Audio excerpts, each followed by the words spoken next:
Our top threat assessment within the United States government is that the United States now faces a heightened terrorism threat as France, the United States, is now ordering family and non-emergency government personnel to leave Lebanon immediately. A result, the Iranian foreign minister, Araghchi, is planning on visiting Moscow on Monday to meet with Vladimir Putin. This was reported by NBC First. Trump just made a huge move in Iran, but did he really think this through? We're exposing the baffling decisions behind the scenes, from last-minute strikes no one saw coming to global powers plotting their retaliation. You won't believe just how bad this is getting. Imagine you're sitting in one of the most chaotic moments of modern US foreign policy, and the guy tasked with figuring it all out is barely old enough to rent a car. No, it's not the plot of some absurd political satire. It's real life. Enter Kash Patel, a 22-year-old with zero counterterrorism experience, thrust into a role so critical it should have come with a flashing "don't screw this up" sign. But in Trump's world, qualifications are just a pesky detail. Loyalty? Now that buys you a front row seat to America's national security strategy, or lack thereof. This has been a terrible Sunday for Donald Trump, but frankly for the entire United States, as we're seeing the ramifications of Donald Trump's military strikes in Iran. Here's the response from Iran's ministers. America must receive a response for their aggression. Essentially went it alone.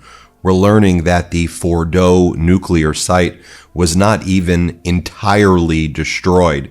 It appears to have been damaged, but again, not entirely destroyed. Now, to be fair, this type of hiring move isn't new for Trump. The man seems to find experts in all the wrong places. Remember when his golf buddies magically became advisors? Or when people from Fox News went straight from shouting into cameras to whispering in the president's ear? That brings us right back to Patel's bewildering assignment. His job wasn't some low-stakes assistant gig where he fetched coffee and filed papers. No, Patel was expected to work on counterterrorism policy involving the Middle East, one of the most complex, volatile regions in the world. It's the political equivalent of asking your intern to perform brain surgery because they once watched Grey's Anatomy. Or the stakes were sky high when Trump decided to strike Iran's top military official. You'd think this was the sort of decision that required a team of seasoned experts, people who've spent decades analyzing foreign conflicts and their ripple effect. He plans to travel to Moscow on Monday to meet with Putin to discuss how they can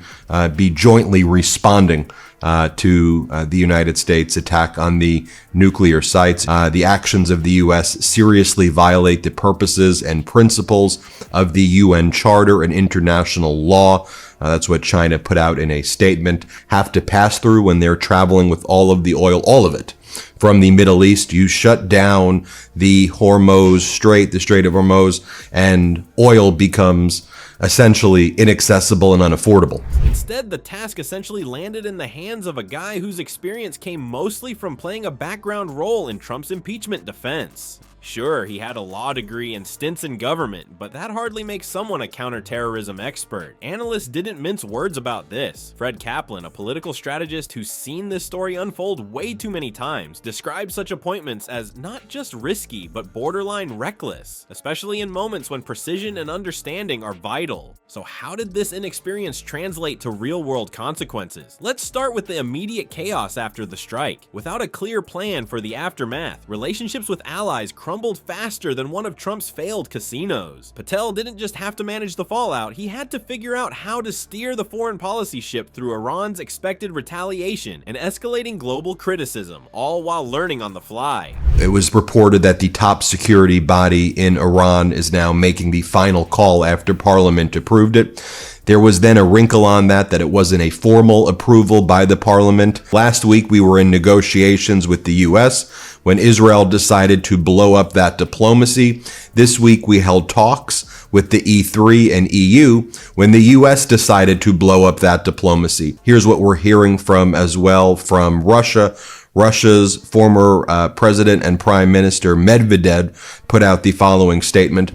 Picture someone holding the wheel on a sinking ship but looking up how to plug holes on YouTube, and it wasn't like this situation unfolded in some tightly coordinated chess match. J.D. Vance, a Trump ally, let it slip that the strike decision was so hush-hush that hardly anyone in the administration actually knew about it. Think about that, a full-scale military move against a foreign power, and almost no one was in the loop. The lack of communication didn't just weaken the US response, it made Trump's inner circle seem less like a government and more like a disorganized office where nobody reads the group emails. But let's zoom out for a second. This isn't just an isolated incident about handing a big boy job to a guy who still remembers his college group projects. It's part of a larger pattern. Trump showed again and again that he viewed the presidency as a loyalty contest, filling key positions with yes men who wouldn't dare challenge his intuition. You might remember when his personal bodyguard, Keith Schiller, started acting as an unofficial gatekeeper to the president, or when he handed Jared Kushner enough portfolios to warrant building him an extra desk. It's as if on-the-job training became the new standard for high-ranking government roles. Experts outside Trump's bubble didn't let this slide. Former intelligence officials and military strategists openly questioned how this level of unpreparedness could serve US interests. One retired general even joked that if Patel represented the brain trust behind America's counterterrorism efforts, it's no wonder global powers weren't taking the US seriously anymore. A jab that might sound funny until you realize how close it cuts to the truth. What's maybe most ironic, though, is that the secrecy and lack of input, qualities Trump probably thought would make him look decisive and strong, ended up being the administration's greatest weakness. Multiple reports showed that without consulting the military and diplomatic experts who might have balanced his instincts, Trump set off a chain reaction that could have been avoided. It's like writing a final exam without studying, confident that guessing all C's on the multiple choice section will save you.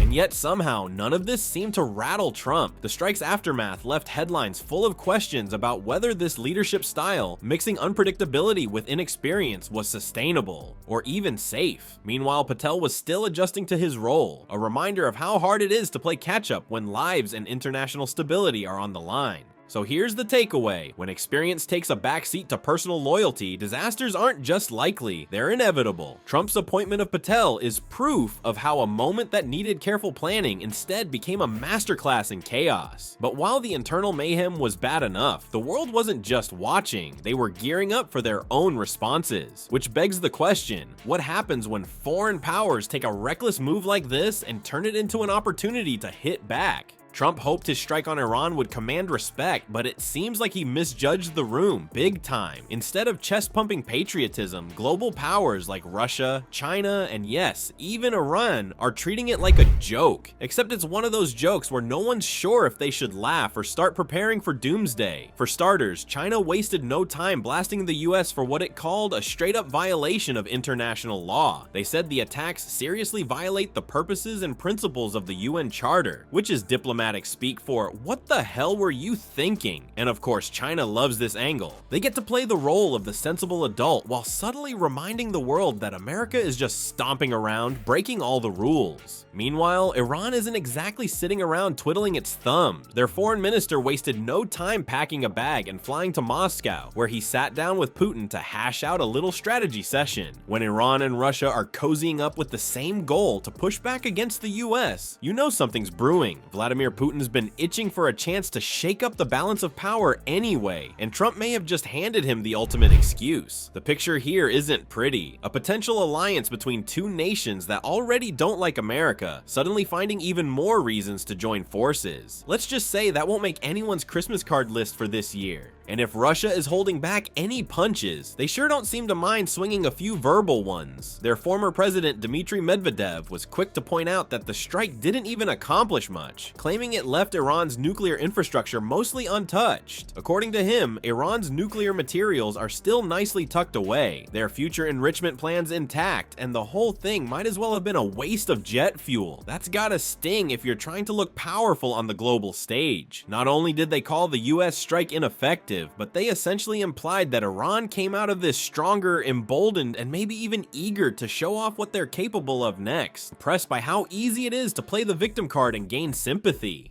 Suddenly, the balance of power isn't just shifting, it's tipping. But what about Trump during all of this? Surely he's locked away in some situation room, furrowing his brow, crafting the next brilliant plan to handle the fallout, right? Or Maybe not. While the world is holding its breath, waiting to see if this strike triggers a global crisis, Trump is on the golf course. Yep, while Iran's parliament talks about shutting down oil shipping routes and US troops pack their bags for deployment to the Middle East, Trump is snapped at his Bedminster club, grinning like it's just another casual golf day. It's hard to take that image seriously, a man in golf cleats with the weight of an international conflict on his shoulders. But for Trump, it's not out of character. As long as the cameras are flashing, it doesn't seem to matter what's falling apart in the background. This wasn't just one bad photo op either. On the morning of the strike, when you'd think he'd be focused on addressing the gravity of the situation, Trump was comfortably tweeting about great unity in the Republican Party and hyping up the idea of a great big beautiful bill. A budget bill, for real. This wasn't some strategic Twitter distraction. It seemed like he just didn't care. Meanwhile, the rest of the world was processing the shockwave of his decision. Social media was lit up, not with solidarity messages about leadership, but with the absurd contrast of a commander-in-chief casually ignoring the firestorm he had just ignited. But let's not pretend this is new. This kind of detachment has been a running theme throughout Trump's presidency. Every crisis seems to be met with the same priorities. Make a brief statement, indulge in a media stunt, and then head for the golf course or the nearest rally stage. It's not so much leading as it is spinning. His supporters will tell you that he's breaking the mold. But when that mold involves engaging with international allies, or even acknowledging US troop deployments, maybe it's a mold worth keeping. Let's talk about leadership for a second. Previous presidents, even the ones with policies you might not like, managed to communicate during international crises. They'd face the cameras, outline plans, and show at least a shred of responsibility. But Trump? It's hard to lead from the ninth hole. Military experts, political analysts, and even his own advisors have long criticized this behavior as unsustainable, especially when the stakes are so high.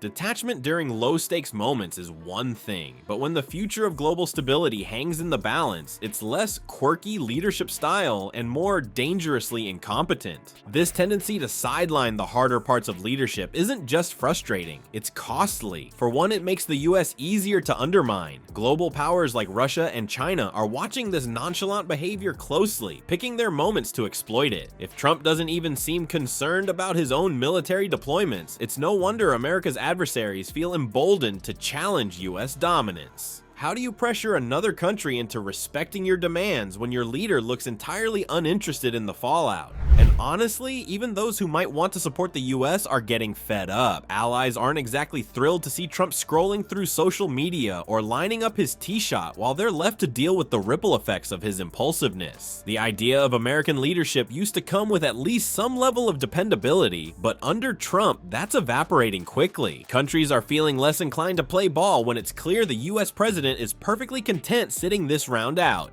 But here's the kicker. Trump's behavior doesn't just weaken credibility abroad, it sends a pretty clear message domestically too. When he prioritizes golf and vague rah-rah Republican tweets over addressing a self-created crisis, what does that say to the families of those being sent overseas? The lack of acknowledgement isn't just tone deaf, it's felt deeply by everyone who has to bear the real brunt of his decisions. Imagine watching your loved one deploy for a situation that might escalate at any moment, only to see the guy in charge smirking in a polo shirt and claiming all is well. This isn't about demanding perfection. Every leader has their flaws, but there's a difference between flaws and outright neglect. Trump's actions, or lack thereof, make it difficult to argue that he values global stability or even understands its importance. It's as though he sees foreign policy as little more than a stage for him to play the role of a bold decision maker, but without the follow-through. It's all showmanship, no substance, and the rest of the world isn't fooled. This pattern of detachment doesn't just lower confidence, it invites defiance. Other countries are picking up on the act. They're realizing that they don't have to take the US as seriously as they once did, and that's a problem. If Trump's behavior tells global powers anything, it's that they might be better off charting their own paths. And that's what they're doing, quietly working together in ways that would have been unthinkable just a few years ago. So as Trump takes another swing at less than stellar golf scores, the world keeps turning without him. And sure, the voters who still wear MAGA hats might cheer on his authentic approach, approach. Maybe the sight of him sipping Diet Coke on the back nine somehow inspires confidence in them. But for the rest of us watching the fallout, the real question lingers. Is this leadership, or is it just another reality show moment where everyone else ends up paying the price? So tell me, does America First look like a man posing for club photos while international tensions rise to a boiling point? Or is it starting to look a lot like the world moving on without us?